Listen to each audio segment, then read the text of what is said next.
Okay, Apple Vision Pro. I got it on launch day, February 2nd on Friday, and I've been using this thing basically exclusively for the last 4 days, trying to figure out how to make this thing fit into my workflow when it comes to content creation.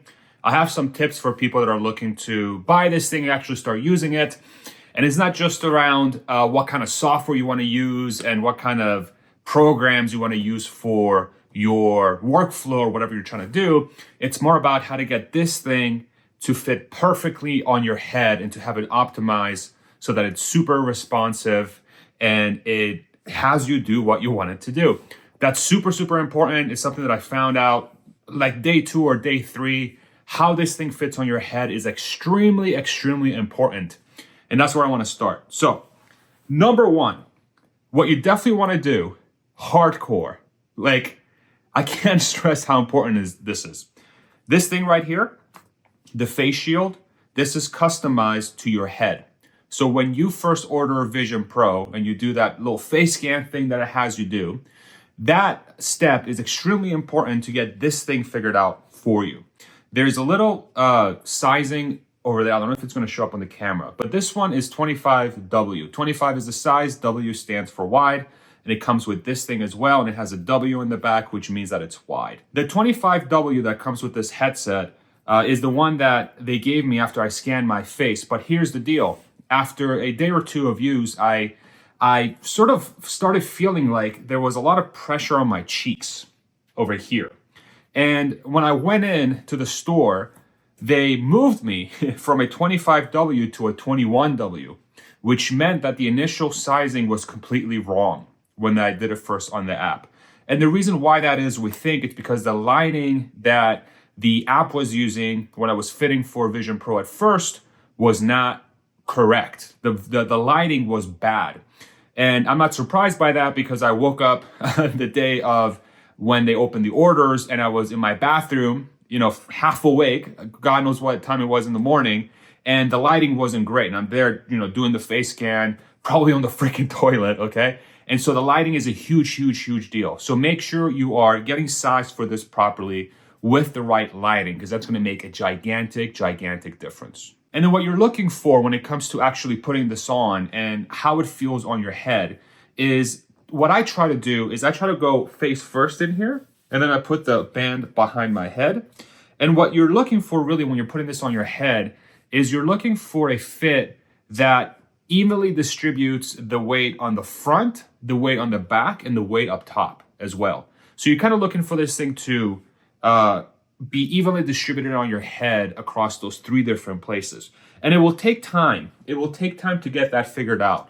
It took me a solid, freaking 3-4 hours of fiddling with this thing to actually get it to where I want it to be. Now, one thing to keep in mind is that the face shield I'm using right now on this Vision Pro, the light shield, is not the correct one. This one isn't. The band is. They fixed the band for me as well. They gave me a size small instead of a size medium, which kind of helps distribute the weight a little bit better of the headset.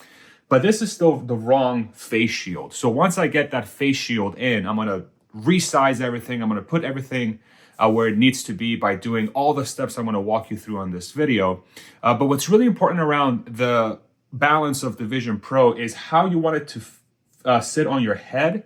You want to take 3 different steps. So the first thing you want to sort of think about is how it fits on the front of your face. That's number 1. It should be flush, but it shouldn't really feel tight in any specific area. It shouldn't feel tight on your forehead. It shouldn't really feel tight on your cheeks or on the sides of your head. It should be very evenly distributed.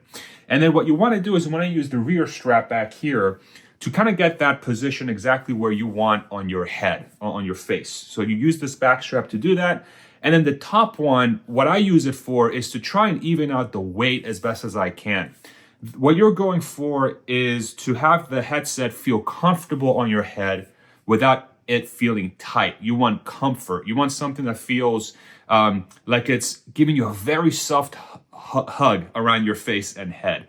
It shouldn't feel heavy in any place. And after a little bit of fiddling, you'll get there, surprisingly. You'll find a position that actually feels pretty good when it comes to comfort of the Vision Pro on your head. Even with the wrong light shield, again, when I get the right one, it's going to feel even better. In the store, it basically felt like I had nothing on my head, which I was very surprised by. The single band that comes with the Apple Vision Pro, in my opinion, is completely useless. Do not use it. Throw it out, burn it, whatever you want to do. The only way for that thing to work properly is it needs to almost suction your Vision Pro against your face, and it only has this point here to make that happen. And it doesn't matter how much you try, it will not be comfortable after a few minutes. Just go straight to the dual band here. Don't even waste time with the single band. It makes no sense. I don't even know why Apple shipped that thing as a default with the product. In my opinion, the worst Apple product that they've ever released. Just throw that thing out, go straight to the dual band. You'll thank me later for sure. Then after you get everything set up from a comfort perspective, you have it sitting real nice against your face. It feels like a very soft hug. You don't have any pain points. Everything feels evenly distributed. Then you want to go into the settings menus and start setting up the lenses and the hands and the eyes so that they can be as responsive as possible when you're doing inputs in the headset. And you want to do this every single time you make any adjustments to the positioning of the headset. Even the smallest little tweaks can affect the sharpness of the screen, how responsive your eyes are. So make sure every time you make any changes to your headband and where it sits on your face, that you go ahead and redo those settings. After a while, you won't have to do that because you'll find a home for the headset. Everything will work perfect. But if you make any significant changes to the headband, you want to make sure you do this. And it's very, very important that you do these steps in a well-lit room. It makes a huge difference. I got huge windows on the left of me. I got really good lighting coming from the right side as well. So you want to make sure you're in a very well-lit room. Even do it outside, even better. If it's sunny and you can get really good lighting, that's very, very important. So next, what you want to do is you want to set up the lenses, your eyes, and your hands to work properly with the Vision Pro. So what we do is we go in the headset, welcome in. We're looking at my PS5 right now. We're going to go ahead and open up our settings menu. We're going to go to settings. And then the first thing we're going to do is we're going to go to eyes and hands on the left. And then we're going to scroll down to realign displays at the bottom there. So once you click that, it's going to move the lenses to the right positioning based on where your eyes are on your head so that the Vision Pro can properly track your eyes. Very important to do that first so that the eye tracking can be synced properly. Next, what you want to do is you want to scroll all the way up and you want to do eye setup at the top of the eyes and hands menu in your settings menu. The eye setup will allow you to essentially be able to track things properly when you're using Vision Pro, and that will materially change depending on how the headset sits on your face. I found that if I don't set up that eye setup after I say reposition the headset on my head after I find a comfortable spot or before I find a comfortable spot, it doesn't give me as good response. And then after that one, you want to do the hand setup. And that's the one where you put your hands up, you go like this, and it can properly find your hands as well. And then after you do all these steps, you want to go into the settings menu again, and you want to go to Optic ID and passcode. And then after you enter your passcode, which I'm going to do real quickly here, you can go ahead and set up your Optic ID, which is also going to enable you to use the personas that come with the Vision Pro, which is that crazy looking thing I'll show you here in a second. And so there'll be a setup Optic ID option here where it says reset. I already have mine set up, but you click on reset and just follow the instructions from Vision Pro. They're very straightforward. All you have to do is just look at a spot on the screen. Next, you want to set up your persona. Now that you have Optic ID set up, you want to go on the settings menu to persona, and then it will have you do steps where you take off the headset and it tells you to look right, look left, and you can. I'm sure you've seen that in other videos from MKBHD and other folks as well that do a really good job. And you just do that, and then there I am. That's me. You can see my tongue. There you go. Very weird. Really, really weird. I'm still getting used to that, but I guess it works. And then after you do that, one of the last steps you want to do is setting up your control panel to be in the right spot, which is actually a huge one. It's something that I didn't really think about until I really started working on this thing for real, and I wanted to do screen recordings. I'm like, why is this thing so hard to find? It's because it was outside of my field of view on the headset. And what I'm talking about here is, if you're not familiar, you see that arrow there? That is your control center. That's where you can screen record. So right now I'm screen recording, you can see for this video, and you can adjust where that arrow is on the headset. And the way to do that is you go back to the settings menu, you click on settings, and then under control center, you click there. The indicator position at the top there, you can move it.